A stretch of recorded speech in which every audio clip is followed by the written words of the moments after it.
The morning of May 27, 1942, Pearl Harbor's Drydock No. 1 stood empty, its massive gates open to the Pacific. At 1400 hours, a battered shape appeared on the horizon, trailing a 10-mile oil slick. USS Yorktown limped home from the Coral Sea, her flight deck patched, her hull split, 66 men dead. Admiral Chester Nimitz stood on the dock, binoculars raised, watching the carrier ease into position. Behind him, shipyard superintendent Captain Claude Gillette held a damage assessment report. The estimate, 90 days minimum. 3 months of welding, rewiring, hull repair. 3 months Nimitz didn't have. If you're enjoying this deep dive into the story, hit the subscribe button and let us know in the comments from where in the world you are watching from today. Through decoded Japanese messages, American cryptanalysts knew what was coming. In 8 days, Admiral Isoroku Yamamoto would launch the largest carrier strike force ever assembled against Midway Island. 4 fleet carriers, hundreds of aircraft. The entire Imperial Navy's pride aimed at one tiny atoll. Nimitz had 2 carriers ready, Enterprise and Hornet. Against 4 Japanese flattops, that wasn't enough. He needed Yorktown. He needed her in 8 days, not 90. As pumps drained the drydock, Nimitz descended with his repair teams. Water still sloshed around their boots when they reached the hull. The torpedo damage from December at Pearl Harbor had been patched, but Coral Sea had opened her up again. Burst seams ran from frame 100 to frame 130, fuel tanks ruptured, the No. 2 elevator mechanism twisted, 6 compartments obliterated. A 550-pound bomb had punched through the flight deck, penetrated 15 feet inboard of the island, drove down through 6 decks of steel, and exploded above the forward engine room. The blast had killed most of engineering repair party in their own assembly area. Lieutenant Commander H.J. Fingstag stared at the shredded bulkheads, the twisted I-beams, the scorched metal.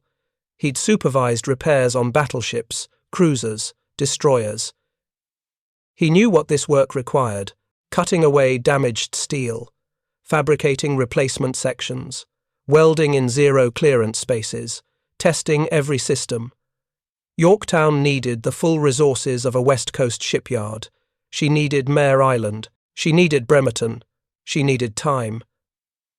Nimitz turned to him. "We must have this ship back in 3 days." Silence. The pumps hummed. Water dripped from twisted metal. Fingstag felt every eye on him. 3 days.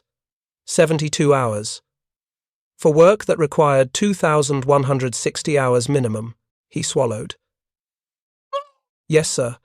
What happened next would shatter every assumption the Imperial Japanese Navy held about American shipbuilding capability, and it began with a decision that violated every safety regulation in the book.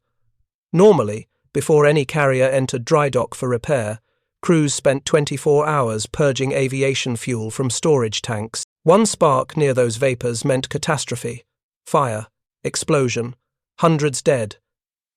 Every shipyard in the world followed this rule. Nimitz voided it. "Get her in now. Work begins immediately."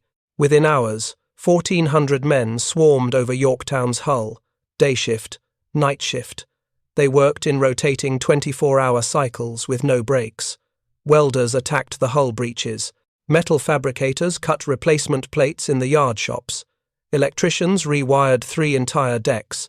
Machinists rebuilt the elevator gear assembly. Damage control teams patched fuel tanks while vapors still hung in the air. On the first day, Pearl Harbor's power grid strained under the welding load. Arc welders, cutting torches, power tools, floodlights, all drawing electricity simultaneously. Rolling blackouts swept across Oahu. Civilians watched their lights dim, flicker, die. They didn't complain. Everyone on the island knew what was happening in Drydock. Number 1. 1,000 welders striking sparks into the Hawaiian night, racing against a clock that had already run out. Meanwhile, 6,000 miles to the west, Japanese naval intelligence filed its assessment. USS Lexington, sunk at Coral Sea. Confirmed. USS Yorktown, heavily damaged, believed sunk, would require 6 months repair at mainland yard if somehow salvaged. USS Enterprise and USS Hornet, operational. Conclusion. Americans have 2 carriers available, our 4 against their 2. Acceptable odds. Proceed with Operation MI. The calculation was perfect. The intelligence was recent. The assumption was reasonable. And it was completely, catastrophically wrong. Because in Drydock number 1, something impossible was happening. By hour 48, Yorktown's hull breaches were sealed, fuel tanks patched, elevator functioning, flight deck repaired. The number of systems still non-operational, superheater boilers. Time required to fix them properly, 3 weeks minimum. Time available, 0. Decision, leave them.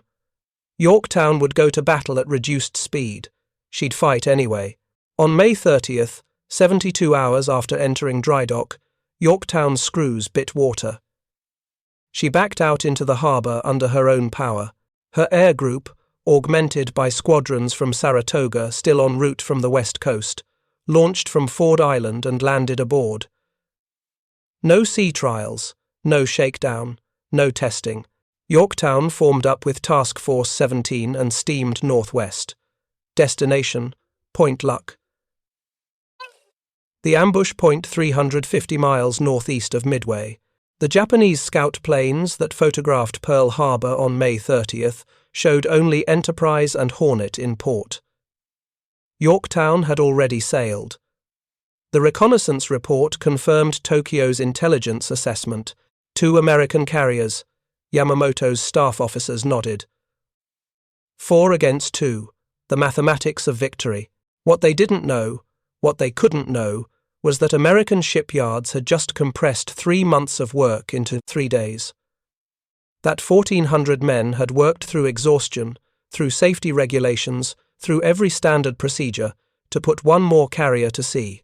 That the industrial capability they'd dismissed as soft, spoiled, dependent on luxury, had just demonstrated a tempo of repair that made Japanese calculations meaningless. The Battle of Midway would be decided by code-breaking, by brilliant tactics, by desperate courage, but it would only be fought at all because of what happened in Drydock number 1. Because Nimitz understood that America's strength wasn't just in building ships, it was in fixing them. Fast, on June 4th, when Japanese pilots looked down at the 3 American carriers arrayed against them, they couldn't understand what they were seeing. Their intelligence said 2. They were looking at 3. One of them was supposed to be on the bottom of the Coral Sea. Instead, she was launching strike aircraft. The confusion lasted seconds. Then, Yorktown's dive bombers screamed down on Soryu. The bombs that hit weren't delivered by a ghost ship. They were delivered by 1,400 Pearl Harbor shipyard workers who'd made the impossible happen.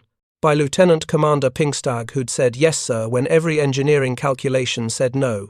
By Admiral Nimitz, who'd understood that in war, sometimes you void the safety regulations and trust your people to work miracles. And by the industrial system those men represented, a system the Japanese had mocked as dependent on coffee and chocolate, a system they'd assumed would break under pressure, a system that had just demonstrated it could repair a heavily damaged fleet carrier in the time it took Japan to analyze the intelligence reports about her destruction. But Yorktown's 3-day miracle was only the beginning, because while Japanese naval intelligence struggled to explain how a sunken carrier was launching aircraft, American repair capability was scaling up across the entire Pacific. Repair, ships, floating dry docks, tenders, advanced base units, a web of industrial power spreading across thousands of miles of ocean, and the Japanese were about to discover that what happened in Pearl Harbor wasn't an exception, it was the rule. 2 months after Midway, USS Enterprise took bomb damage at the Battle of the Eastern Solomons. Japanese intelligence predicted 3 months repair time stateside. She was back in 32 days, patched and fighting, repaired by the fleet tender Vestal and base facilities at Espiritu Santo. In October, South Dakota caught bomb hits off Guadalcanal. Prediction, 4 months at Puget Sound. Reality, repaired forward, back in action, in 3 weeks. The pattern repeated, and repeated. and repeated. Japanese destroyer captains began filing bewildered reports, torpedoed cruisers reappearing pristine within weeks, carriers damaged in battle, back on the offensive before their own fleet could exploit the supposed advantage. Ships that should have been limping back to California were instead operating from bases that hadn't existed 6 months earlier. Where were the drydocks? Where were the shipyards? Where was the repair capability, hidden in plain sight? Because while the Japanese had built permanent stone bases like Yokosuka over decades, Americans were towing sectional floating drydocks across the Pacific and assembling them in combat zones. While Japanese damaged ships sailed 3 weeks back to home yards, American damaged ships sailed 3 hours to forward repair facilities. The mathematics of warfare were changing, and Japan's entire strategic calculation was collapsing. The crisis point came in March 1943. Commander Tamejiro Hara, commanding destroyer Shigure, put a torpedo into USS Helena off Tulagi, a clean hit amidships, 15 by 20-foot hole, major flooding. Hara watched Helena limp away trailing oil, her list visible even at distance. He filed his report. Heavy cruiser critically damaged, estimate 6 months repair minimum. The prediction was solid. That kind of hull damage, the flooding, the structural compromise, required a full drydock refit, except 3 weeks later, reconnaissance photographs showed Helena back on station, guns firing, operating at full speed. Hara stared at the images. Where's the dock? Where's the repair facility? He scanned the area maps. Tulagi, Espiritu Santo, open ocean, no major shipyard infrastructure visible. How? The answer was ABSD-1, Advanced Base Sectional Dock Number 1. She'd arrived at Espiritu Santo in sections, been assembled from pieces towed across 7,000 miles of ocean, and become operational in late 1942. Length, 456 feet. Lift capacity, 90,000 tons. Crew, 400 personnel running machine shops, foundries, electrical shops, pipe fitting shops, welding stations. Helena had limped into ABSD-1, been pumped up out of the water, had her 20-foot gash welded shut, her flooded compartments restored, her systems tested, and been relaunched. Time required, 19 days. In Japan, the identical repair at Yokosuka would have taken 16 weeks. The Americans had just moved a medium-sized shipyard 6,000 miles west and repaired a heavy cruiser in 1/8 the normal time. And ABSD-1 wasn't alone, AFDB-1, AFDB-2, 7 ABSD units, 31 auxiliary docks. By mid-1943, they dotted the Pacific from Espiritu Santo to Ulithi to Manus, and the Japanese were starting to realize they weren't fighting a navy. They were fighting a mobile industrial complex that could repair ships faster than Japanese forces could sink them. The mathematics had inverted, and Admiral Simu Toyota, watching his own damaged ships take months to repair while American vessels reappeared in weeks, understood the implications. We must sink 9 ships for every one we lose. Impossible, because the Americans hadn't just brought warships to the Pacific, they'd brought their shipyards, their factories, their entire industrial base, sectioned, floating, mobile, unstoppable.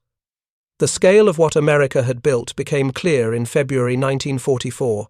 USS Maryland, a 32,000-ton battleship, took a kamikaze hit off Saipan. The impact tore a 40-foot hole in her deck. The explosion gutted 3 compartments. Fuel fires raged for hours. 71 men died. Japanese intelligence filed the assessment. Capital ship critically damaged, will require return to Pearl Harbor minimum. Estimate 4 to 6 months repair. Maryland didn't go to Pearl Harbor. She limped 240 miles to Manus Island, where AFDB-2 waited.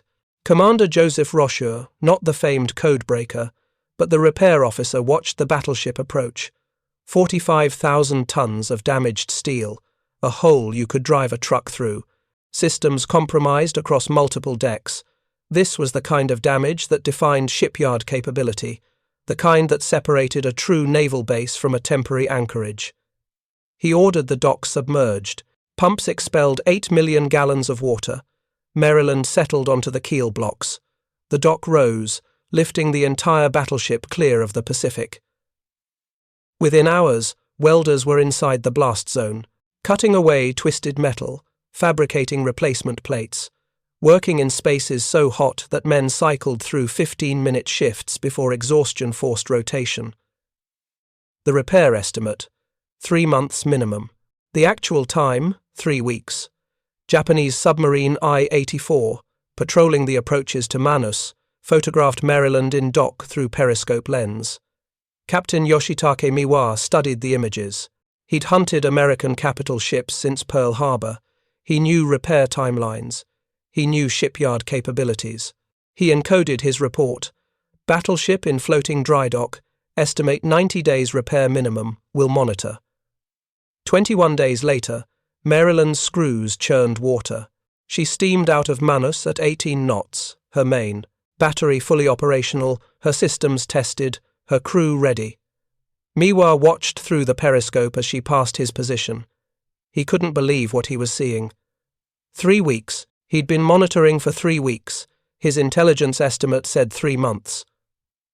The battleship was supposed to be there for 3 months. He surfaced after dark and radioed Tokyo. Americans make time irrelevant. Repair capability beyond previous assessment. Recommend revision of all damage calculations. The message went up through submarine command, through naval intelligence, to the Imperial General Staff, and there, in the carefully maintained files of American shipyard capacity, staff officers confronted a reality that shattered their entire strategic framework. The Americans weren't repairing ships faster, they were multiplying their repair capability by moving it forward. Lieutenant Commander Haruki Iki, assigned to analyze American logistics, compiled the numbers. Pre-war Japanese intelligence had counted 8 American Pacific shipyards. Pearl Harbor, 6 capital ship berths. Mare Island, 4 berths. Puget Sound, 3 berths. Total Pacific repair capacity, approximately 20 major warships simultaneously. Japanese capacity at Yokosuka, Kure, Sasebo, Maizuru, approximately 18 berths. Near parity, acceptable, but the forward bases changed everything. ABSD-1 at Espiritu Santo, 3 cruiser berths.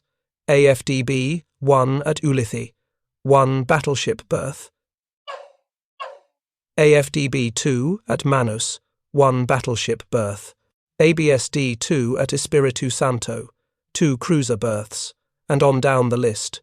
Each floating dock, each repair ship, each tender, effectively adding shipyard capacity in the forward area. The new calculation, American Pacific repair capacity, including forward bases, 18 capital ships, 36 cruisers, 100 destroyers, simultaneously. Triple Japanese fixed capacity, with repair time quartered by proximity to combat zones. Iki's report concluded with a sentence that would haunt Japanese naval planning for the rest of the war. We are fighting an enemy who brings his homeland to battle. The implications were catastrophic. Every Japanese strategic calculation had assumed that damage inflicted equaled time out of action. Damage a carrier badly enough, she's gone for 6 months while she sails home, gets repaired, sails back. That 6-month window created opportunity, space to operate, time to exploit advantages. But if the carrier repaired forward in 3 weeks, the window closed, the space compressed, the opportunity vanished. And it was happening everywhere. In October 1944, the Battle of Leyte Gulf produced the largest naval engagement in human history. American ships took massive damage. Light carrier Princeton, sunk. Destroyers Johnston, Hoel, Samuel B. Roberts, sunk. Escort carrier Gambier Bay, sunk. But of the damaged ships that survived to reach repair facilities, the recovery rate was staggering. Heavy cruiser Canberra, 20-foot torpedo hole, towed to Ulithi, repaired in AFDB-1, back in action in 43 days. Light cruiser Reno, torpedo damage, repaired at Manus, operational in 32 days.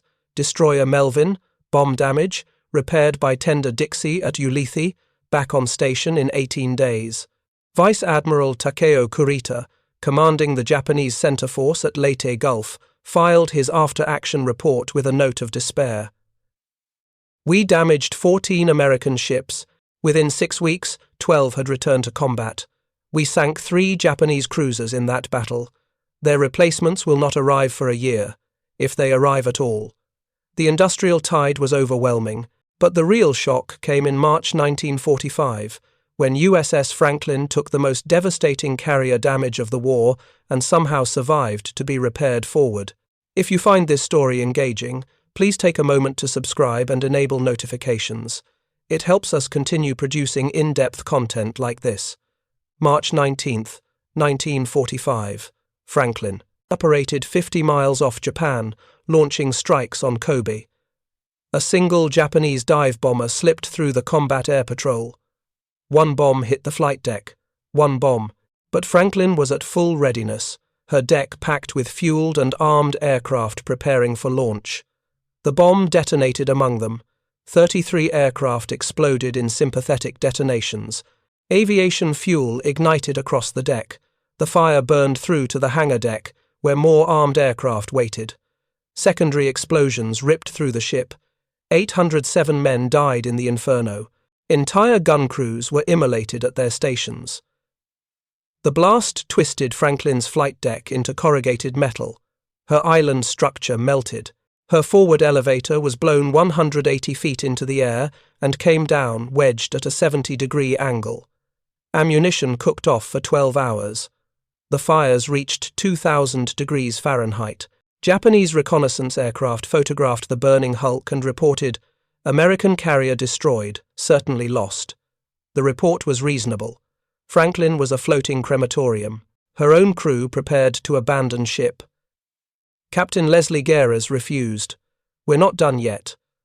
What followed was 36 hours of damage control that became legend.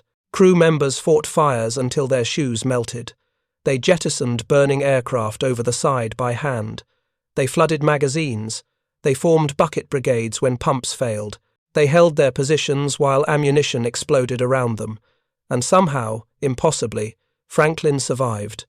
Cruiser Pittsburgh took her in tow. Destroyers screened her. The task force fought off 6 separate air attacks, while Franklin limped toward Ulithi at 4 knots, trailing smoke visible for 40 miles. She reached Ulithi on March 24th, and there, in AFDB-7, American repair capability faced its greatest test. The damage assessment took 6 hours. Flight deck, total replacement required. Hangar deck, structural rebuild necessary.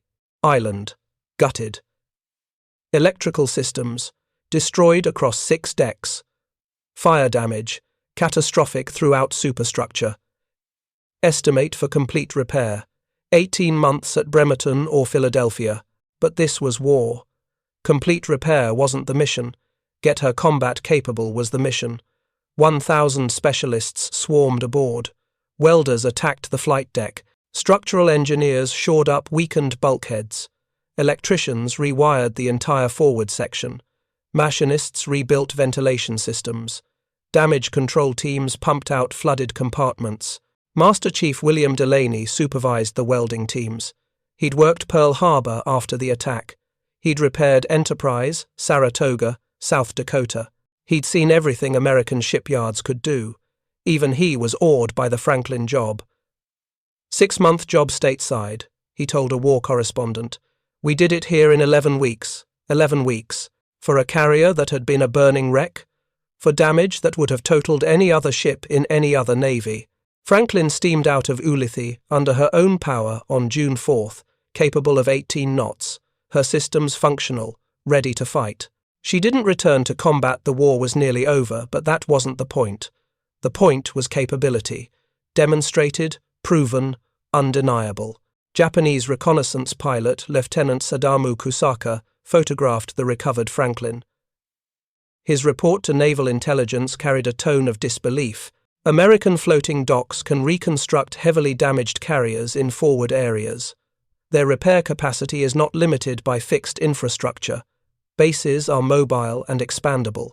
His conclusion was stark. They repair thrice as fast as us.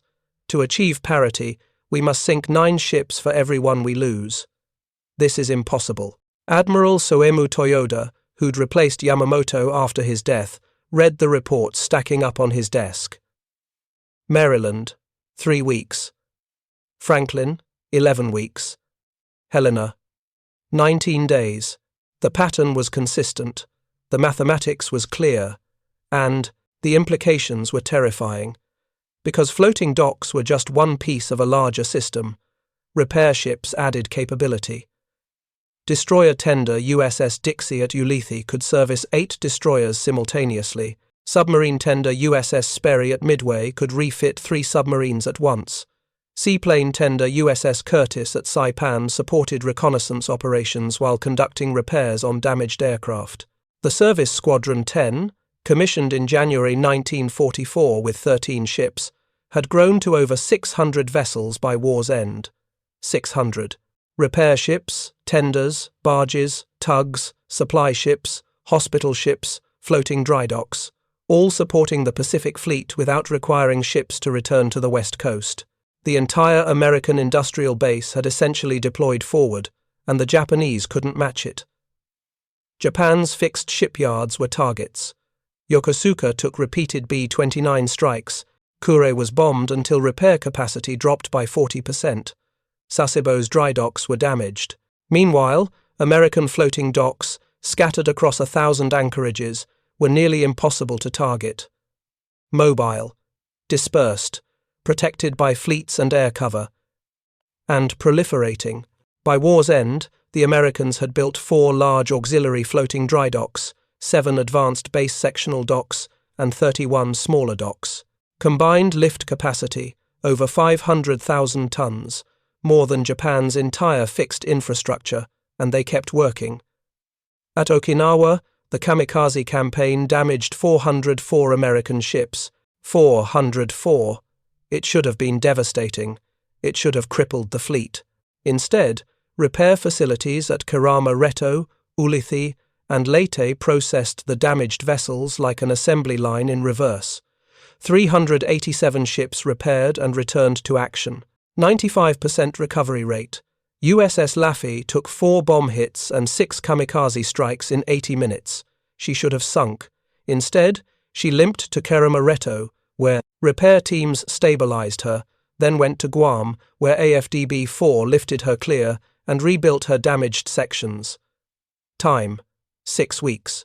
She was back on the firing line before Japanese intelligence finished analyzing the photographs of her initial damage.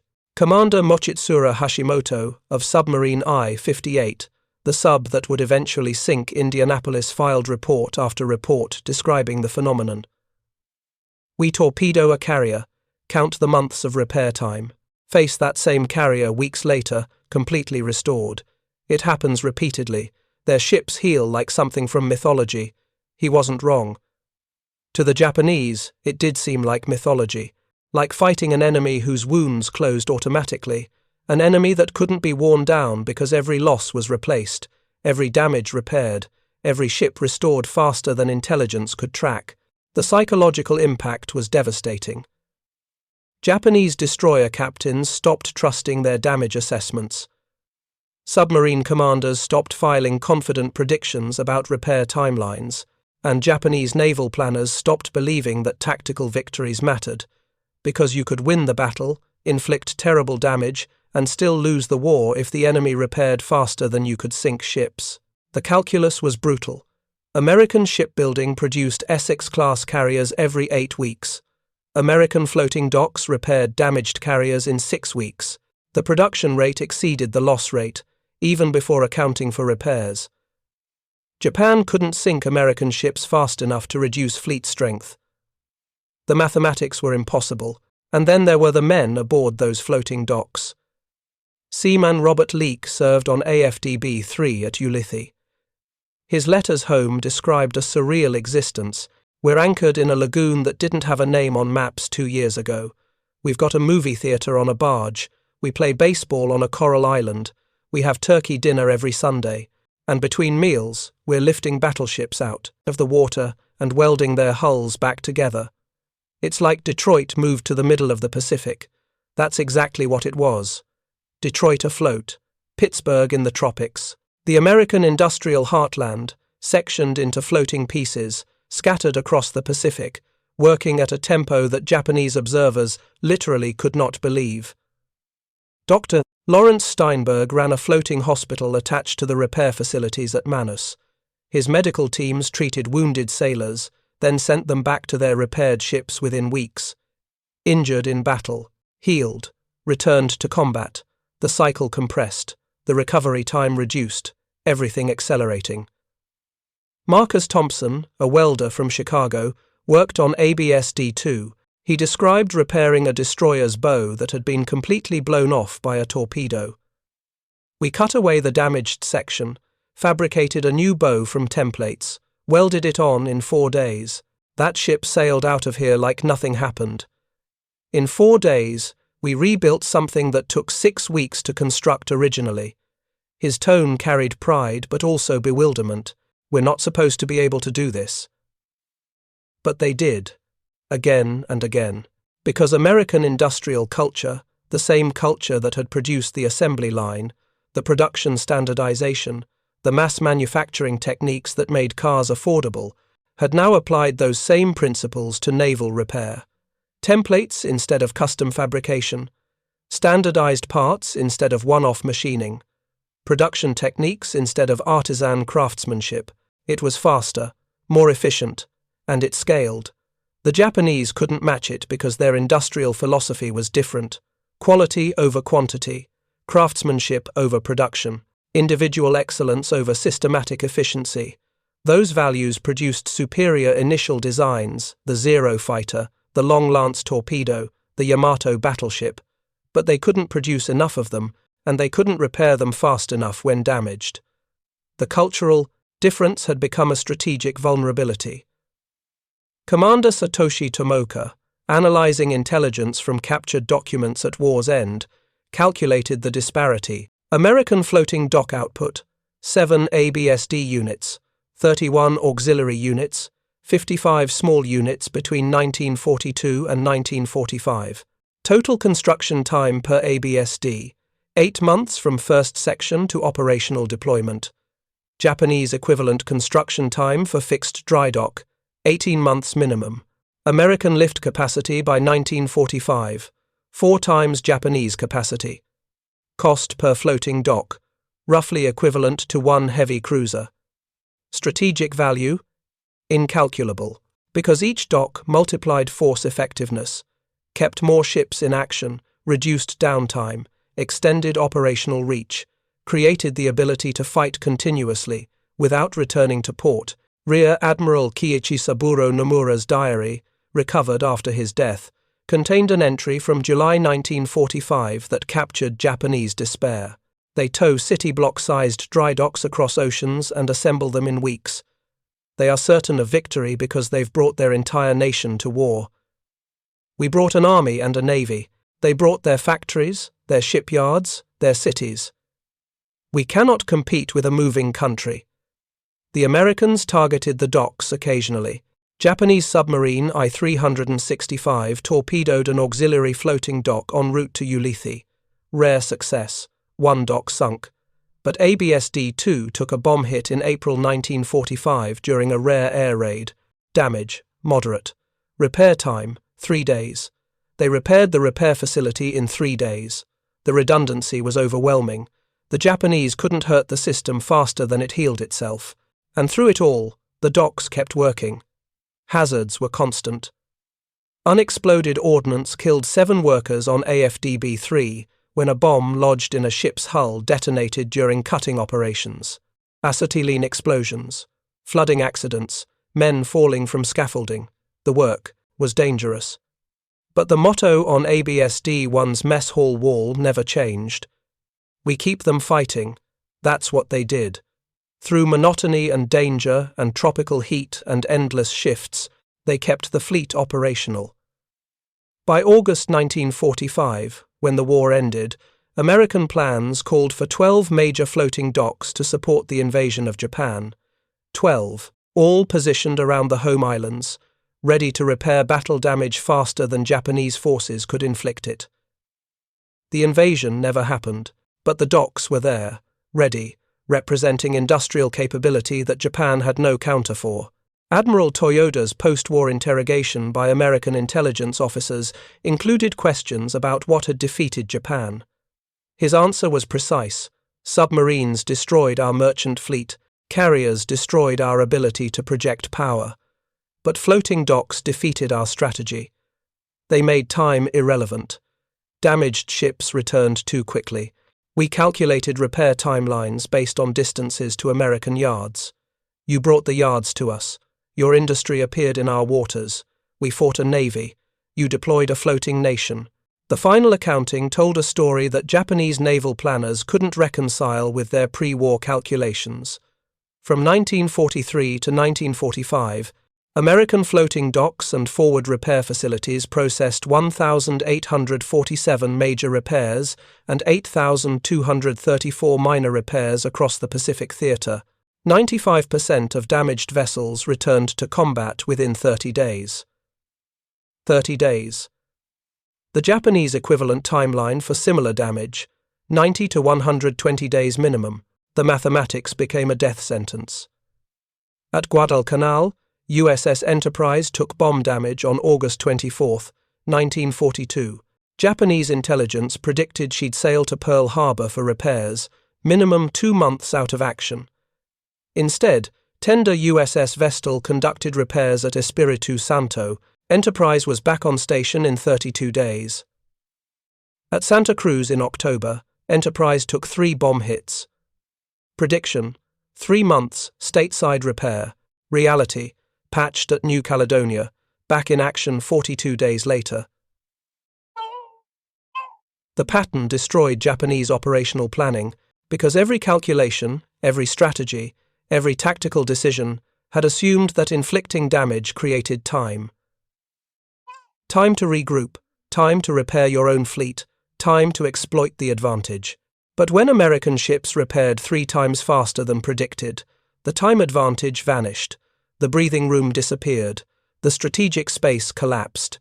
Admiral Matome Ugaki, Chief of Staff to Yamamoto and later commander of the 5th Air Fleet, recorded the frustration in his diary. Enemy repairs defy explanation. Damaged ships resurrect themselves before our own vessels finish limping home.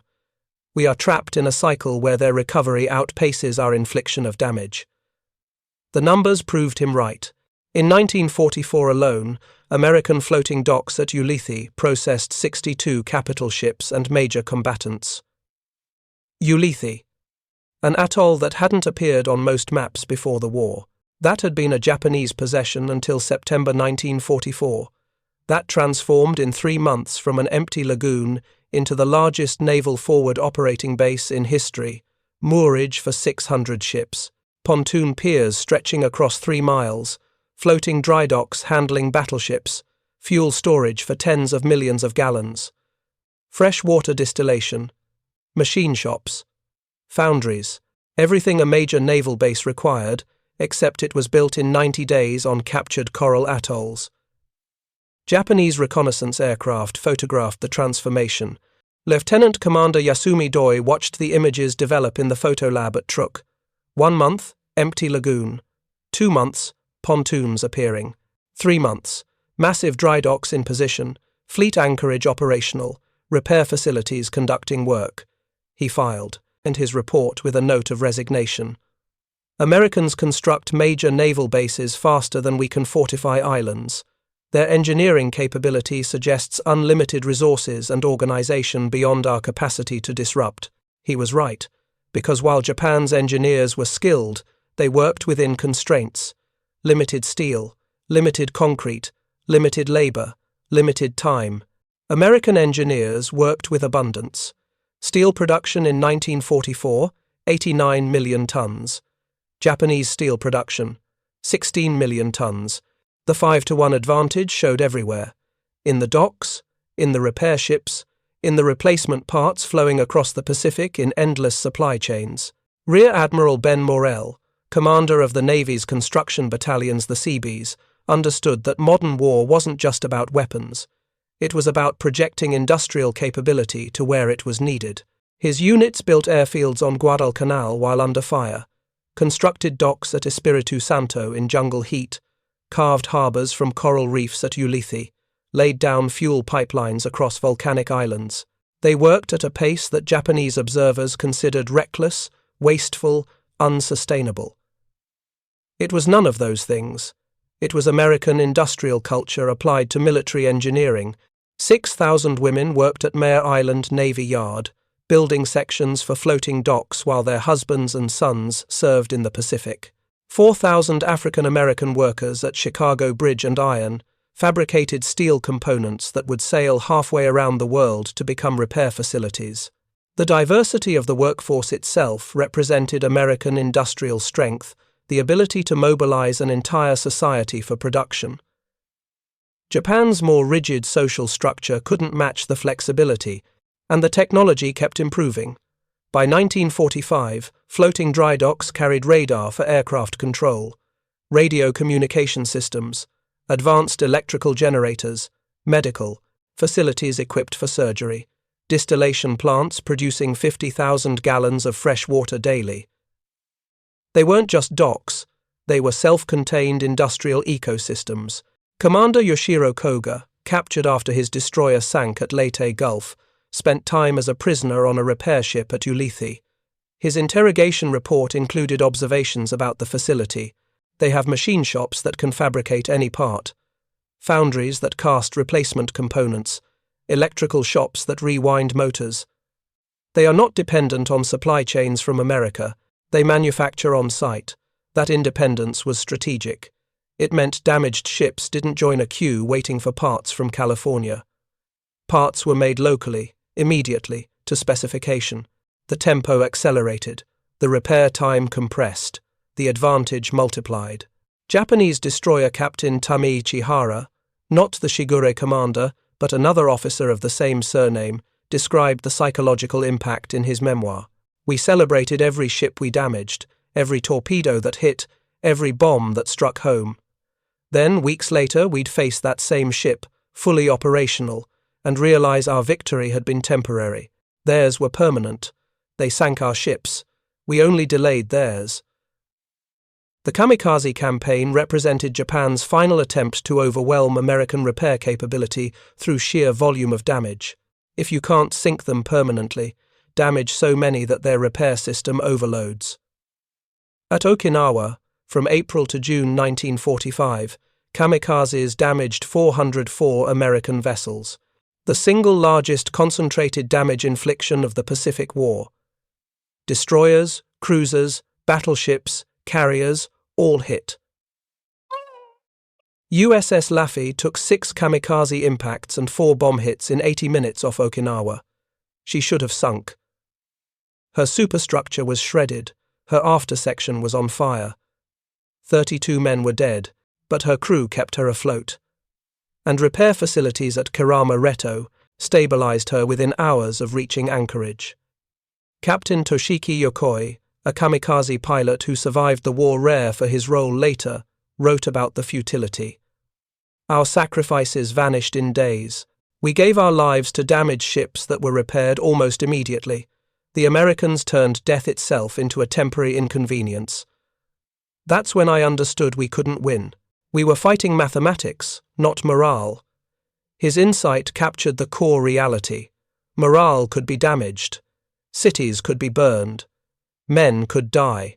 But industrial capacity, properly organized and deployed, was nearly impossible to destroy, especially when it floated, moved, dispersed, and multiplied. The invasion plans for Japan Operation Downfall called for 12 major floating dry docks and 20 repair ships to support the assault forces. The assumption, 30% of the invasion fleet would take damage in the first month. The plan? Repair 90% of damaged vessels within theatre, return them to combat within 6 weeks. The capability existed. The docks were being positioned. The repair ships were loading supplies. The invasion never happened, but the planning documents showed American confidence. They could invade the Japanese home islands and repair battle damage faster than Japanese defenders could inflict it. Admiral Toyoda's post-war interrogations revealed the depth of Japanese miscalculation. He sat across from American intelligence officers in September 1945 and answered their questions about strategic planning. When asked what surprised him most about American capabilities, his answer was immediate. Floating docks. We knew about your carriers. We knew about your submarines. We didn't understand your repair capability. We calculated war as a mathematics of attrition. You changed the equation by refusing to be worn down. Your ships came back. Your damaged vessels returned. Your entire fleet remained operational despite losses.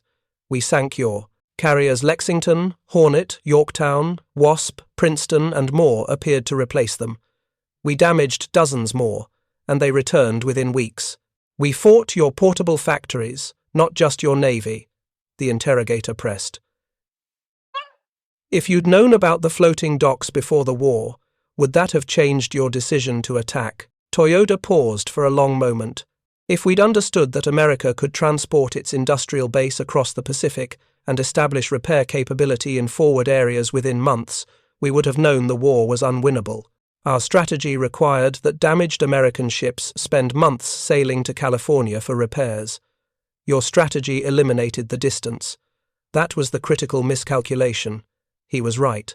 Japanese pre-war planning documents, declassified decades later, showed careful analysis of American fixed shipyard capacity. Pearl Harbor, 6 berths. Mare Island, 4 berths. Puget Sound, 3 berths. The math was sound. The analysis was thorough. But it completely missed the floating infrastructure that would multiply American repair capacity by 4 and reduce repair time by 75% through forward deployment. The intelligence failure wasn't about collecting information, it was about imagination. Japanese planners couldn't imagine that shipyards could be sectional, mobile, and deployable because their own industrial model didn't work that way. Cultural factors mattered. Japanese shipbuilding emphasized quality, craftsmanship, individual excellence. American shipbuilding emphasized standardization, mass production, systematic efficiency. Neither was better in abstract terms. But in a Pacific war requiring rapid deployment and repair across thousands of miles, the American model had decisive advantages. Standardized parts meant faster replacement. Mass production meant abundant supply. Systematic efficiency meant scalable operations, and the floating docks embodied all of it. From 1942 to 1945, the United States built 93 floating dry docks of various sizes at a cost of approximately $120 million, roughly equivalent to 8 heavy cruisers. Those 93 docks enabled the Pacific Fleet to maintain operational tempo without returning to the West Coast. They kept more ships in the fight. They reduced vulnerability to submarine interdiction during transit. They created the ability to sustain offensive operations continuously for 18 months without pausing. That capability was worth far more than 8 cruisers. It was worth the entire strategic advantage in the Pacific theater. Vice Admiral Richmond Kelly Turner, who commanded amphibious operations across the Pacific, stated in his after-action report for Okinawa, "Without forward repair capability, we could not have sustained operations. The kamikaze campaign would have forced us to withdraw, regroup at Pearl Harbor, repair damaged vessels, and restart the offensive months later. The floating docks and repair ships kept us fighting. They turned what should have been a strategic pause into a tactical inconvenience. We kept the pressure on Japan because our repair capability matched their attack capability. The pressure never relented, and Japan, unable to repair its own fleet at comparable speed, unable to replace losses at American production rates, unable to defend shipping lanes from submarines, slowly collapsed. The 4 fleet carriers lost at Midway were never replaced. The cruisers sunk at Guadalcanal were never replaced. The destroyers expended in the Tokyo Express runs were never replaced. Japanese industrial capacity couldn't match losses. American industrial capacity exceeded them. By 1945, the imbalance was catastrophic. The Imperial Japanese Navy, which had begun the war as the third most powerful navy in the world, had been reduced to hiding in harbours, preserving fuel, preparing for a final desperate defence of the home islands. And through it all, American floating docks kept working. After the surrender, they processed the damaged vessels from the final kamikaze attacks. They prepared ships for occupation duty. They supported the initial post-war operations. Some remained in service for decades. AFDB-1 operated until 1946. AFDB-7 served into the 1950s.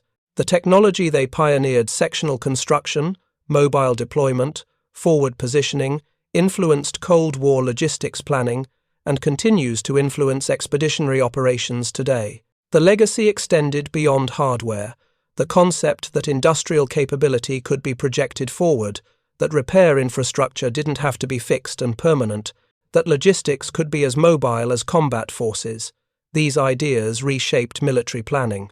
Modern expeditionary support ships, forward operating bases, and rapid deployment logistics all trace lineage back to the floating dry docks of World War II. The lesson was clear. Industrial power wins wars, but only if you can deploy it where it's needed. For Japan, the floating docks represented a lesson learned too late. In post-war analysis, Japanese naval historians identified the failure to understand American industrial mobility as one of the critical intelligence failures of the war.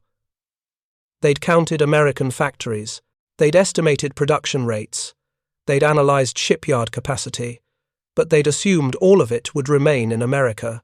The possibility that factories could be sectioned, shipyards could float, and industrial bases could deploy forward hadn't entered their calculations. By the time reconnaissance aircraft photographed the first floating docks in operation, the strategic situation was already irreversible. Commander Masatake Okumiya, a naval aviator and post-war historian, wrote extensively about the Japanese perspective. "We fought bravely, our pilots were skilled, our tactics were sound in many engagements. But we were fighting an armor, industrial system, not just a military force. The Americans didn't just bring more ships, they brought the ability to keep those ships operational. Their floating docks, repair ships, and forward bases created a fleet that regenerated faster than we could damage it. We called them demons who multiplied. That was backwards. They were engineers who maintained. We lost to maintenance capacity." His analysis was harsh but accurate. Japanese forces won tactical victories throughout the war, but tactical victories without strategic impact are meaningless, and when damaged American ships returned to combat in weeks instead of months, tactical victories lost their meaning. The time advantage disappeared, the operational space collapsed, the mathematics became impossible. 9 American ships sunk for every Japanese loss, just to maintain parity. And sinking 9 ships was impossible when they repaired 3 times faster than expected. Thank you for watching. For more detailed historical breakdowns, check out the other videos on your screen now, and don't forget to subscribe. The final irony was complete. Japan had attacked Pearl Harbor to cripple American naval power before it could fully mobilize. The attack succeeded tactically, 8 battleships damaged or sunk, 347 aircraft destroyed. But it failed strategically because the Americans rebuilt faster than Japan anticipated. Repair crews worked around the clock, salvage teams raised sunken ships, and within months, most of the damaged battleships were operational again. The very capability Japan tried to destroy American repair and maintenance infrastructure was what ultimately defeated them. The floating docks were the embodiment of that capability, scaled up and deployed forward. They represented American industrial confidence, the certainty that production would exceed losses, that damage would be repaired, that the fleet would maintain operational tempo regardless of enemy action. That confidence wasn't arrogance, it was mathematical reality, backed by 93 floating dry docks, 600 repair ships and tenders, and an industrial base producing more steel, more ships, more of everything than Japan could ever match. In the end, Admiral Toyoda's assessment was correct. The floating docks defeated Japanese strategy by making time irrelevant. Distance became meaningless when repair facilities moved forward. Damage became temporary when ships were restored in weeks. And the decisive battle Japan sought the single engagement where superior quality would overcome American quantity never came. Because American quantity was supported by repair capability that turned every battle into a war of attrition, Japan couldn't win. The Pacific became an American lake not through control of every island or victory in every engagement, but through the ability to maintain a fleet anywhere, anytime, indefinitely. The floating docks didn't fire guns, they didn't launch aircraft, they didn't sink enemy ships, but they kept the American fleet operational. And operational fleet presence, sustained over years, across thousands of miles, was what won the Pacific War. Japan fought warriors. America deployed an industrial system that floated. The warriors were brave. The system was unstoppable. And in the end, it wasn't courage that decided the war. It wasn't tactics or strategy or even production alone. It was maintenance. The unglamorous, essential, decisive capability to fix what was broken and return it to the fight. Faster. Again and again and again. Until the enemy, exhausted by fighting ships that wouldn't stay sunk and vessels that wouldn't stay damaged, finally understood what Commander Okumiya had realized. They weren't fighting a navy, they were fighting mathematics, and the mathematics were impossible. Thank you for watching. For more detailed historical breakdowns, check out the other videos on your screen now, and don't forget to subscribe.